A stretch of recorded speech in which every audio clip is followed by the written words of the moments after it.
Hello and welcome back for another episode of Indie Impressions. My name is Nick, and today we're going to be looking at Tiny World of Wonders, which is from, let me figure out how to say this right, Ludum Dare. I would have said Ludum Dare, but I'm working on it. But anyway, this is from Ludum Dare 23, just in time for the 24th one to be current. So there are credits, so you know, and we're going to head right in. Instructions: move WASD, look around with mouse, jump with space, that's it. I like it. Very simple.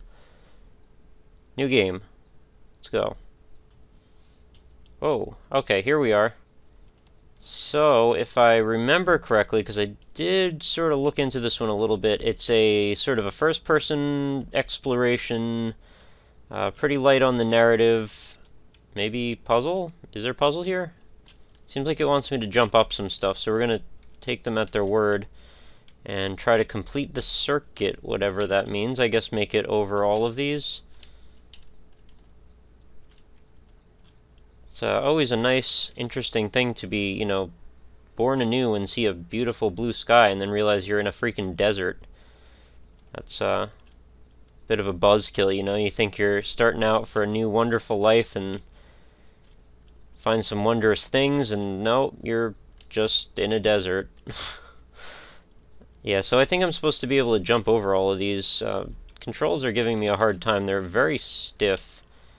I'm always going to temper my expectations, though. I mean, anything developed in 48 hours, I'm not going to be too upset about, you know, little flaws like, well, okay, that's kind of a flaw right there. You kind of need to model the bottom of your textures, but most of these games aren't even finished, so I have to say that, you know, on surface, this at least looks better than that. So let's make some jumping happen. Whoa. Okay. Sort of reminding me a little bit of In Ruins. The sort of lack of narrative and general exposition, just sort of go. See what you find. Oh, is that the end? I just gotta make this last jump. Yeah! I just revealed the idol statue, and it comes out of the ground, interestingly. Oh, it's one of those, what is it, Moai heads? I don't know how you pronounce it properly. So, yeah, good for me. I guess I unlocked that. So let's keep moving, see what else there is. I'm going to assume there are 7 of these things to find. Check out the Great Wall here. This is pretty cool. Now, is there some kind of a secret unlockable here as well? Not every path was made to follow, at least not necessarily over it. I'm not sure what that means. Don't follow the path over it. Follow it next to it? What? Under it?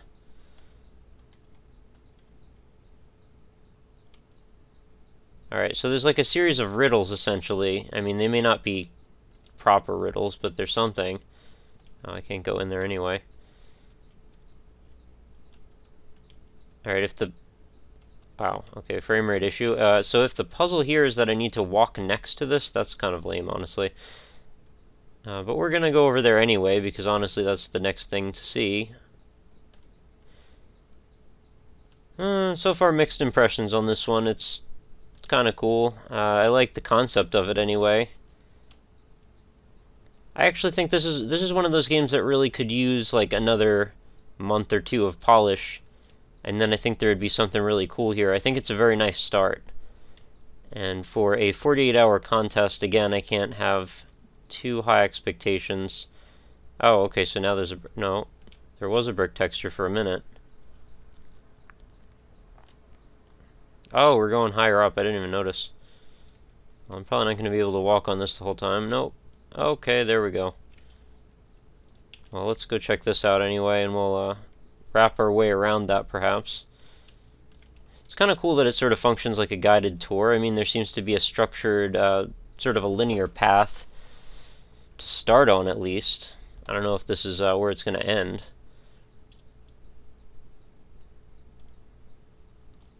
Kind of looked like the Leaning Tower there was going to just fall over. I think that's just the anti-aliasing that is not there, making the jaggies look like they're moving a lot. So, what can I do with you? There's quite a texture going on the roof there and on the towers. I'm not sure if that door is to scale. Or maybe I'm a giant, I don't know. Yeah, see, cylinders require special kinds of attention. And they hate seams. But the work on the outside of the structure looks pretty nice. I'm pretty surprised someone could make that in 48 hours. That seems like a lot of the work done was just right here. Oh, so there's glitters up on the top. What can I do to get up there, though?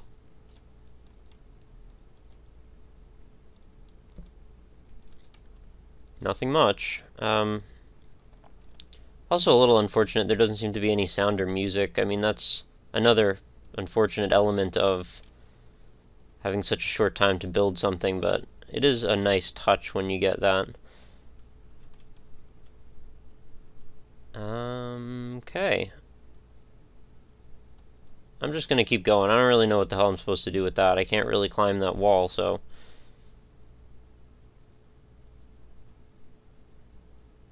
Would be kind of cool if there was more to do between these structures. You know, make some, like an obstacle course or some kind of something to test your dexterity on the way to them. That one looks pretty nice. From this distance, I'd say this looks well done. So what's the puzzle here? Is there a puzzle here? Maybe? Maybe not. Oh, you can see right through it all. Crap. I feel totally bad doing it. I don't want to like beat up on the developer that made this. I actually think this is pretty incredible to have made this much in 48 hours. You get these structures. I mean, I can kind of see how the game development process went. I mean, it probably started out so you get a concept. That seems like a good idea. Let's make a terrain map. Alright, so we've got this terrain map. What are we going to do with it? Well, we have these structures, right? So we got to make something that sort of ties them all together. Well, the Great Wall is freaking huge, right? So let's put that across most of it. And then we'll sort of make a path through it all. And then at some point we got to model all of these things and we got to put textures on them. And that's going to be a lot of work, clearly. So I imagine you would get stuck in the back and forth between, you know, doing textures and model work and then also trying to design the landscape. And these look like slices of sausage. I don't know what's going on here. I'm actually not sure what this even is. Which is probably sad. No, I'm not even going to guess. Alright, we've got a pyramid over here. So what's up with the puzzles thing? That's sort of tapered off. I guess we ran out of time for that. Looks like a hole in the side here. Maybe I can get up into there.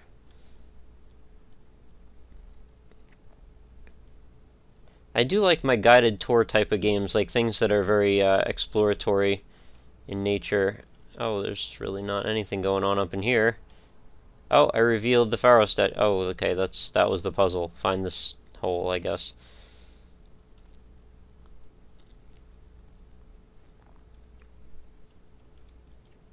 Oh, this looks like it took a bit of modeling. Not bad. Quite a draw distance on this as well, and it looks like the level of detail is mostly holding up too. Not sure how they pulled that off. So, what do I do up there? I mean, how am I supposed to even get on that path? Geez, I mean, I'm gonna have to, like, walk all the way around this whole thing. It's gonna take, like, 20 minutes. I'm not gonna force you guys to watch that. Yeah, so how about I'll make a cut, and then we'll join back up when something interesting happens. Okay, so I just wanted to show you on the back side of the Great Wall, we've got all kinds of sand dunes over here. Or what looks to be sand dunes. I mean, the texture of this, I'm pretty sure this is supposed to be sand, but it looks kind of more like stone. Which is fine, I mean, it's no big deal. So, a little bit of insight. I don't know if the terrain system works the same in Unity as it does for, Unreal Engine, but that's what I have a little bit of experience with.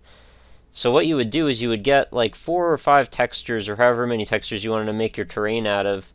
You would set up the mesh for it, and you'd like move the vertices around, set up some hills, set up some whatevers you want, and then you would start to basically paint the landscape wherever you wanted it. So you would be exposing like a progressive order of textures. So for example, there would be grass on top of dirt on top of rock. Just for instance, it could be a lot of other things too. You could have snow on top of dirt, on top of rock, on top of whatever, crystals. It doesn't even have to make sense what the order is.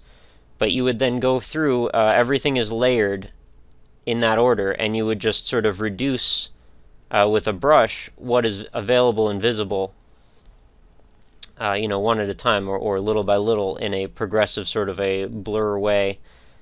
So you might expose some of that dirt in some places, you might expose the rock in some places, you may leave the grass as the default, you may leave the dirt as the default. And that's sort of how a lot of these things, as far as I know, are built. And I feel like there's a pretty good chance that that's how this was built as well. It just sort of looks right that would make sense. So I'm going to teleport you guys again when we get over to that point. So I will see you in a moment. Oh, we were just getting a message here. Wait, now I have to go all the way back there? I guess I'd rather restart then. Okay, is this developer's commentary? What is this? Very strange. Alright, well, I was expecting to teleport, but it seems like the game wants to tell us about stuff or something. Is that a hint? Am I supposed to restart the game instead of walk? I would rather walk, actually. Sorry. Alright, we're making a cut. Okay, so we made it all the way back, well, almost all the way back to the beginning. And, sort of found this little castle spire here. I'm going to check that out. No, just a little tree with some confetti-looking leaves on it. No big deal. Alright, so I noticed on the walk back that some of this was sort of reminding me a little bit of the older MMOs. EverQuest, Asheron's Call, even maybe Anarchy Online a little bit. And I just sort of thought that was an interesting observation to see how far we've come. What's that on the left? Oh, I don't know. Let's find out. So something that someone can make in 48 hours versus something that took an entire development team on the cutting edge of technology with a budget, years sometimes, or at least many months, to come up with something quite as striking. And it's just amazing the progress of technology has gotten us to that point. We now have the tools that like an individual or a couple of people can make something that rivals what an entire development team has made in the course of a year. I can't get over how cool that is. But so that will be hopefully an inspiration for some of us out there to sort of embrace the fact that we have that much power over creation of virtual worlds and stuff. So I'm back at the freaking beginning of the game, or experience, whatever you want to call this thing, and I have no clue how I'm supposed to get over this wall. I freaking walked around the entire thing, and I'm not going to do it again. I would love to get up there and check out what's going on, but I don't know what the hell I'm doing wrong. I can't really figure it out, and I don't really care to. A game where the most compelling thing that goes on is you get a little message that flashes on the screen is maybe not the most compelling thing possible. But again, I do like the spirit of it, and I do like the exploratory nature of it, and I do like the discovery element of it. And then you wrap in some actual references and stuff to real places, and I mean, it's got a lot of potential. It seems very cool. But it definitely needs some more time in the oven before it is ready for consumption. And for the 5th or whatever time, I'm not going to fault the developer for it. It's a 48-hour design process. I can't possibly say that there's a problem there. So as it stands, can't really recommend that you guys go ahead and download this, but still, it's cool, and I think that you should probably check out this developer and watch him in the future. Him or her, I actually don't know who made this. So that will wrap us up for this episode. I'm sorry it was a little bit on the short side and maybe a little bit on the underwhelming side, but I will shoot for a more exciting one tomorrow, and we will set off on a vast exploration of this infinite desert, which I'm gonna bet is not actually infinite. It probably just goes about as far as the eye can see and then drops off. But that will be it for Tiny World of Wonders. Thank you guys again for watching. Remember, every single episode is aggregated on my website, which is www.indie-impressions.com. Head on over there, join the forums, meet some cool people, play some awesome games, and earn yourself some pixels in the process. I'm still in process figuring out some sort of a reward system for those, but still wouldn't hurt for you to go and start earning them anyway. You know, leaving comments on the videos on the website and logging in every 12 hours, you're going to earn them that way, and I'm still looking into new ways to get you guys those as well, like contests and giveaways and such. So I do recommend you check out the website as well, facebook.com/indieimpressions. I also post every night's video over there. And then I have my two Twitters, at RockLeeSmile and at indieimpression.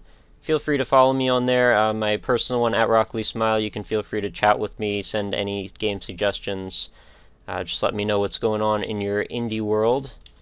And then at Indie Impression, that one's just going to be basically an aggregation of all the videos when they get uploaded. So if you want to see exactly when I post something, like maybe the new Dark Souls Let's Play we've been doing, or, you know, whatever else, maybe just you care when I post each night's Indie Impressions video, that would be the Twitter to follow for that. So thank you again for watching, and I hope I don't die in this desert. Alright, see you guys later. Have a good night.